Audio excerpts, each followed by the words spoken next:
بسم اللہ الرحمن الرحیم۔ اسلامک انفارمیشن چینل کے سب بہن بھائیوں کو السلام علیکم ورحمۃ اللہ وبرکاتہ۔ آج کی ویڈیو میں آپ دوستوں کے سامنے دارالافتاء جامع علوم اسلامیہ علامہ محمد یوسف بنوری ٹاؤن کی ویب سائٹ پر رسول اکرم صلی اللہ علیہ وآلہ وسلم کے بارے میں پوچھا جانے والا ایک سوال کہ کیا کسی صحابی کو حضور صلی اللہ علیہ وآلہ وسلم نے بیٹے کی طرح پالا تھا، اور اس کا جواب پیش کیا جا رہا ہے۔ ویڈیو میں آگے بڑھنے سے پہلے آپ دوستوں سے گزارش ہے کہ معیاری اسلامی معلومات کے لیے ہمارے چینل کو ضرور سبسکرائب کریں اور آنے والی ویڈیو سے باخبر رہنے کے لیے بیل آئیکن پریس کریں۔ شکریہ۔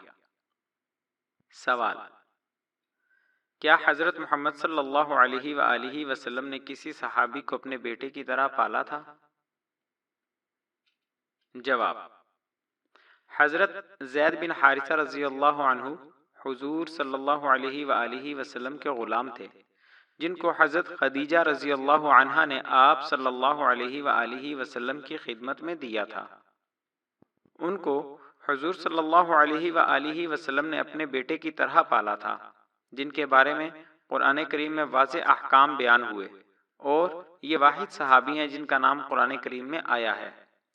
صحابہ کرام ان کو زید بن محمد کہہ کر پکارتے تھے، جس کی قرآن کریم نے تردید بھی کی اور اصل والد کے نام سے پکارنے کا حکم دیا۔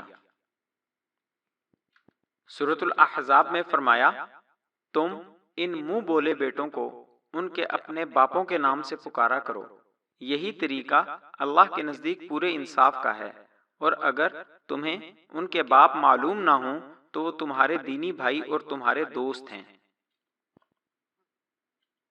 سورۃ الاحزاب میں ہی ارشاد فرمایا، مسلمانوں، محمد صلی اللہ علیہ وآلہ وسلم تم مردوں میں سے کسی کے باپ نہیں ہیں، لیکن وہ اللہ کے رسول ہیں اور تمام نبیوں میں سب سے آخری نبی ہیں، اور اللہ ہر بات کو خوب جاننے والا ہے۔ فتویٰ دارالافتاء جامع علوم اسلامیہ علامہ محمد یوسف بنوری ٹاؤن۔ جزاک اللہ خیرہ۔